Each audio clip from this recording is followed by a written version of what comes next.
Boss ಕನ್ನಡದ ಅತಿದೊಡ್ಡ reality show ಆರಂಭಕ್ಕೆ ಕೌಂಟ್ ಡೌನ್ ಶುರುವಾಗಿದೆ. ಸೀಸನ್ 12 ಕೂಡ ಕಿಚ್ಚ ಸುದೀಪ್ ಹೋಸ್ಟ್ ಮಾಡೋದು ಕನ್ಫರ್ಮ್ ಆಗಿದೆ. ದೊಡ್ಡ ಮನೆಗೆ ಯಾರೆಲ್ಲ ಬರ್ತಾರೆ ಅನ್ನೋ ಕ್ಯೂರಿಯಾಸಿಟಿ ವೀಕ್ಷಕರಿಗೆ ಇದ್ದೇ ಇದೆ. ಇದೀಗ ಸೀಸನ್ 12ರಲ್ಲಿ ಕೆಲ ರೂಲ್ಸ್ ಚೇಂಜ್ ಮಾಡಲಾಗ್ತಿದೆ ಅನ್ನೋ ಮಾತು ಕೇಳಿ ಬಂದಿದೆ. ಅಷ್ಟಕ್ಕೂ ದೊಡ್ಡ ಮನೆಯಲ್ಲಿ ಯಾವ್ಯಾವ ನಿಯಮ ಬದಲಾವಣೆ ಮಾಡಲಾಗ್ತಿದೆ, ಹೊಸ ರೂಲ್ಸ್ಗಳು ಏನು, ಈ ಬಗ್ಗೆ ಡೀಟೇಲ್ಸ್ ಕೊಡ್ತೀನಿ. ನಾನು ಶ್ವೇತಾ. ನೀವು ಸುದ್ದಿಯಾನದ ಸಬ್ಸ್ಕ್ರೈಬರ್ ಆಗೋದಕ್ಕೆ ಮರಿಬೇಡಿ.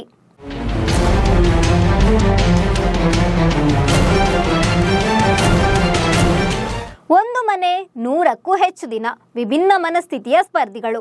ಇವರನ್ನೆಲ್ಲ ಮೊಬೈಲ್ ಇಲ್ಲದೆ, ಹೊರ ಪ್ರಪಂಚದ ಸಂಪರ್ಕ ಇಲ್ಲದೆ ಒಂದೇ ಮನೆಯಲ್ಲಿ ಇರುವಂತೆ ಮಾಡೋದೇ ಬಿಗ್ ಬಾಸ್ ಶೋದ ಸ್ಪೆಷಾಲಿಟಿ.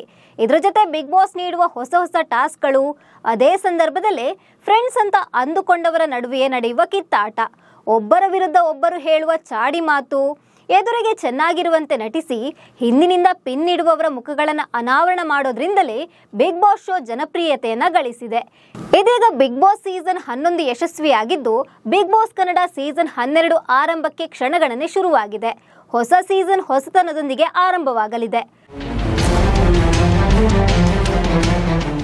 ಹೌದು, ಆರಂಭದಲ್ಲಿ ಪ್ರಸಾರವಾಗ್ತಿದ್ದ ಬಿಗ್ ಬಾಸ್ ಶೋಗೂ ಹಾಗೂ ಕಳೆದ ಬಾರಿ ಪ್ರಸಾರವಾಗಿದ್ದ ಸೀಸನ್ಗೂ ಭಾರಿ ವ್ಯತ್ಯಾಸ ಇತ್ತು. ಕಳೆದ ವರ್ಷ ಹೊಸ ಫಾರ್ಮ್ಯಾಟ್ನಲ್ಲಿ ಶೋ ನಡೆಸಲಾಗಿತ್ತು. ಸ್ವರ್ಗ ಹಾಗೂ ನರಕ ಕಾನ್ಸೆಪ್ಟ್ ಮಾಡಿದ್ದು ಸಾಕಷ್ಟು ವಿವಾದ ಹುಟ್ಟು ಹಾಕಿತ್ತು. ಅಷ್ಟೇ ಅಲ್ಲ, ಸ್ಪರ್ಧಿಗಳು ಕೂಡ ದೊಡ್ಡ ಮನೆಯಲ್ಲಿ ಹೊಡೆದಾಡಿಕೊಂಡಿದ್ರು. ಇದರಿಂದ ಶೋ ರೇಟಿಂಗ್ ಕೂಡ ಹೆಚ್ಚಾಗಿತ್ತು. ಲಾಯರ್ ಜಗದೀಶ್ ಔಟ್ ಆಗ್ತಿದ್ದಂತೆ ಹಳ್ಳಿ ಹೈದ ಹನುಮಂತನ ಶೋಗೆ ಕರೆಸಲಾಗಿತ್ತು. ಇದರಿಂದ ಬಿಗ್ ಬಾಸ್ TRP ದಾಖಲೆ ಬರೆದಿತ್ತು. ಈ ಬಾರಿಯ ಸೀಸನ್ ಹೇಗಿರಲಿದೆ ಅನ್ನೋ ಕ್ಯೂರಿಯಾಸಿಟಿ ವೀಕ್ಷಕರಲ್ಲಿ ಮೂಡಿದೆ. ಬಿಗ್ ಬಾಸ್ ಸೀಸನ್ 12ರಲ್ಲಿ ಮನರಂಜನೆಗೆ ಮೊದಲ ಆದ್ಯತೆ ನೀಡಲಾಗ್ತಿದೆ. ಕಳೆದ 2 ಸೀಸನ್ಗಳು ಬರೀ ಕಿತ್ತಾಟ, ರಂಪಾಟದಿಂದಲೇ ಸದ್ದು ಮಾಡಿತ್ತು. ಇದು ವೀಕ್ಷಕರಿಗೆ ಸಾಕಷ್ಟು ಕಿರಿಕಿರಿ ಅನ್ನಿಸಿತ್ತು.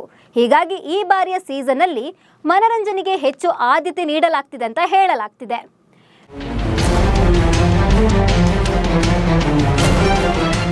ಇನ್ನು ಬಿಗ್ ಬಾಸ್ ಶೋ ವಿವಾದಿತ ಶೋ ಅಂತಾನೆ ಕರೆಯಲಾಗುತ್ತೆ. ಕಳೆದ 2 ಸೀಸನ್ಗಳಲ್ಲಿ ಜೈಲಿಗೆ ಹೋದವರನ್ನ ಶೋಗೆ ಕರೆಸಿದ್ರೆ, ಮತ್ತೆ ಕೆಲವರು ದೊಡ್ಡ ಮನೆಯಲ್ಲಿ ವಿವಾದ ಮಾಡಿಕೊಂಡು ಜೈಲಿಗೆ ಹೋಗಿ ಬಂದಿದ್ರು. ಇದರಿಂದ ಸಮಾಜಕ್ಕೆ ಏನು ಸಂದೇಶ ಸಿಗುತ್ತೆ ಅನ್ನೋ ಮಾತು ಕೂಡ ಕೇಳಿ ಬಂದಿತ್ತು.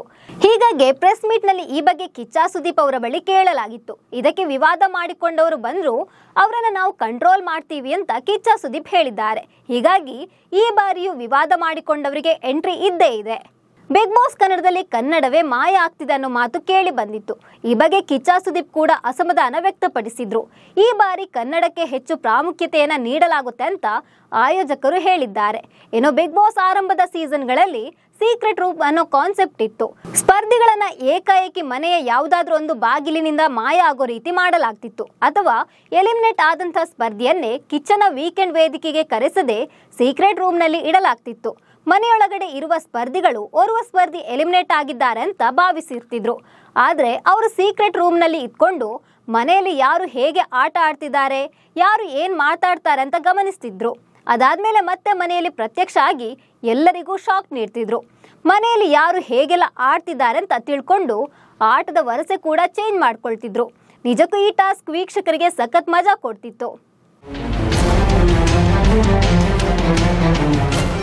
ದೊಡ್ಡ ಮನೆಯಲ್ಲಿ ಪ್ರತಿ ವಾರ ಎಲಿಮಿನೇಷನ್ ಪ್ರಕ್ರಿಯೆ ನಡೆಯುತ್ತೆ. ಟಾಸ್ಕ್, ವೋಟ್ಗಳ ಆಧಾರದ ಮೇಲೆ ಸ್ಪರ್ಧಿಗಳನ್ನ ಮನೆಯಿಂದ ಹೊರಗೆ ಕಳುಹಿಸಲಾಗುತ್ತೆ.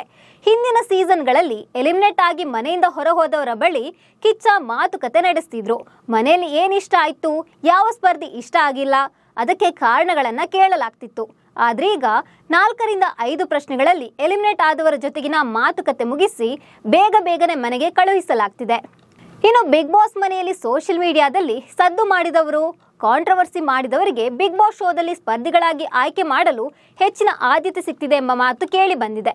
ಅಂದಹಾಗೆ ಕನ್ನಡದಲ್ಲಿ ದೊಡ್ಡ ಹೆಸರು ಮಾಡಿರುವ ಸಾಕಷ್ಟು ಕಲಾವಿದರಿದ್ದು, ಅವರಿಗೂ ಈ ಶೋನಲ್ಲಿ ಅವಕಾಶ ಸಿಕ್ಕರೆ ಚೆನ್ನಾಗಿರುತ್ತೆ ಅನ್ನೋದು ಕೆಲ ವೀಕ್ಷಕರ ಅಭಿಪ್ರಾಯ. ಆದ್ರೆ ಈ ಬಾರಿಯ ಸೀಸನ್ ಅಲ್ಲಿ ಅವರಿಗೆ ಅವಕಾಶ ಸಿಗುತ್ತಾ ಅಂತ ಕಾದು ನೋಡ್ಬೇಕಿದೆ. ಒಟ್ಟಿನಲ್ಲಿ ಬಿಗ್ ಬಾಸ್ ಶೋಗೆ ಅದರದ್ದೇ ಆದ ವ್ಯೂವರ್ಸ್ ಇದ್ದಾರೆ. ಯಾವ ಭಾಷೆಯಲ್ಲಿ ಈ ಕಾರ್ಯಕ್ರಮ ಬಂದರೂ ಕೂಡ ಜನ ಬೈಕೊಂಡು ನೋಡ್ತಾರೆ. ಸೀಸನ್ 12 ಆರಂಭಕ್ಕಾಗಿ ಈಗ ವೀಕ್ಷಕರು ಕಾಯ್ತಿದ್ದಾರೆ. ನಮಸ್ಕಾರ.